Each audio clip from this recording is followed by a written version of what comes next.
Today is a very exciting day. Not only do we get the latest iteration of the Michelin CrossClimate, cleverly named the Michelin CrossClimate 3, we also get a brand new tyre, and a tyre I've been asking someone to make for years. It's called the Michelin CrossClimate 3 Sport, and while it looks very similar to the CrossClimate 3, it is in fact a completely different tyre. Sadly, I couldn't make the press launch for the new tyres, which is going on right now. However, I did already spend an entire week with Michelin testing both the new tyres just a few weeks ago, so I am fully up to speed. In this video, I will attempt to tell you everything I know, which will hopefully be everything you want to know about the new CrossClimates, including how they've improved on the CrossClimate 2 and all the ways the CrossClimate 3 and CrossClimate 3 Sport are different. Firstly, let's start with the CrossClimate 3. The CrossClimate 3 is intended as an evolution rather than a revolution of the CrossClimate 2. So if you're happy with the CrossClimate 2, you'll be very happy with the CrossClimate 3's performances. We all know the CrossClimate 2 was essentially the best all-season tyre available if snow performance was your #1 priority, and it had one of, if not the lowest rolling resistance levels in the segment. But if you are a regular viewer of the channel, you'll also know that the CrossClimate 2 was not the best all-season tyre in the wet, and while it was very good in wear, it wasn't segment leading, which is very important for Michelin. Michelin, of course, knew these weaknesses and set the key targets for the CrossClimate 3 as 1. Improve the wear, and 2. Improve the wet grip. Fantastic. But without reducing any other aspect of the CrossClimate 2's performance, which is actually quite a tall order given how strong it was in the snow and rolling resistance. Luckily, the team has delivered. I tested the dry, wet, noise and comfort levels of both the CrossClimate 2 versus the CrossClimate 3 in 16 inches using a standard VW Golf, and found the CrossClimate 3 to be better in dry braking and dry handling, although admittedly by a small amount, better in wet braking by over 3%, which is a good step, and 1% ahead in wet handling. While all these figures are good, I was actually more impressed with the subjective noise, comfort and steering of the CrossClimate 3, so much so I recorded a little bit in car about it. So I think the biggest difference I've found, it isn't been in the tests, it's been here on the access roads where I'm just driving around to the tracks. There's different surfaces, there's some roughness, there's some bends, and the CrossClimate 3, there's been a noticeable increase in comfort. The pitch of the noise is lower. I'm not sure if the sound level is lower, but the pitch is lower, so it's less intrusive on the ears. And one of the things, if you've watched this channel before and seen my reviews of the CrossClimate 2, one of the things I wasn't particularly thrilled with was the steering response of the tyre. I didn't like how it would take 2 bites at every corner. And even at these lower speeds, I think the CrossClimate 3 just feels more mature. The steering is wonderfully easy. There's nothing rushed. I'm not saying it's sporty and dynamic, but I'm just saying it's predictable. You don't really have to think about everything. As you're turning, if you're hitting bumps in the road, everything's just a little bit more gracious than the CrossClimate 2. After all the testing I did, obviously I didn't do snow testing, so my question was obvious. Have Michelin sacrificed snow performance to improve the wet performance? No, in fact they've improved it by quite a lot actually. The snow data isn't from me, it's from an independent organisation in Germany called Tyre, who Michelin contract to do external testing for them. In Tyre's testing, they found the CrossClimate 3 to be 2.5% better in snow traction, 3.7% better in snow braking, 1% better in snow handling, with the driver's subjective notes having the CrossClimate 3 ahead in all areas, and a massive 7.3% better in snow circles than the CrossClimate 2. Are you kidding me? Remember, the CrossClimate 2 was already the best in the snow. This easily puts the CrossClimate 3 snow performance ahead of a whole bunch of winter tyres. And finally, wear. An independent test by DEKRA put the CrossClimate 3 back at the front, admittedly by a small margin over the best competitors, but #1 is #1 and the competitors are getting really strong in wear. Basically, Michelin have improved the CrossClimate 2 in every single category, which is hugely impressive. Now to the CrossClimate 3 Sport. To get an idea of what Michelin had in mind when developing this tyre, I've spoken with Laurent Pascal, who is the project manager for the new CrossClimates. Well, what we've learned from consumer owning this kind of sporty vehicle through interviews that we had a few years ago was that they were interested in using an all-season tire for the convenience it provides, which is a very good news for us. But owning a sport car, they were also expecting sportiness from their tire. So that's a key point.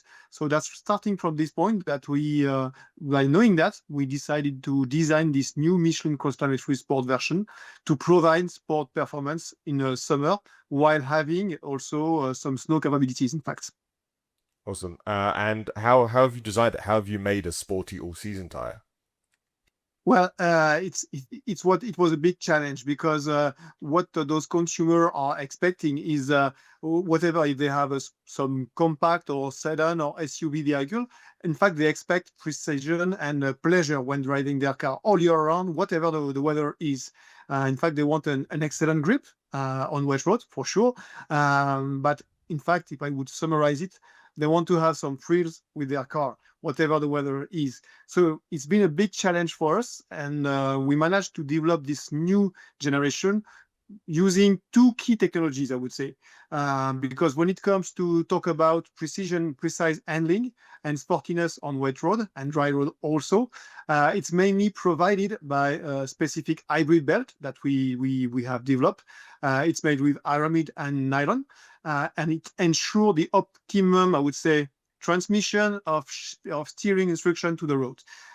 It's part of our motorsport legacy, and we already use this technology on in our Michelin Pilot Sport 5. So that's for the dry precision.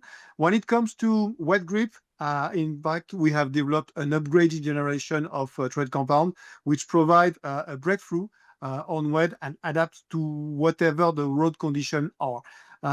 It allows us to be, I would say, being capable to be A-wet ranked at the European labeling, while also being Free Peak certified, which is a key point.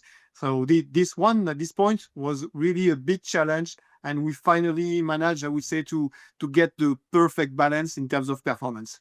Now we know what the tyre is, does it deliver? In short, oh yeah.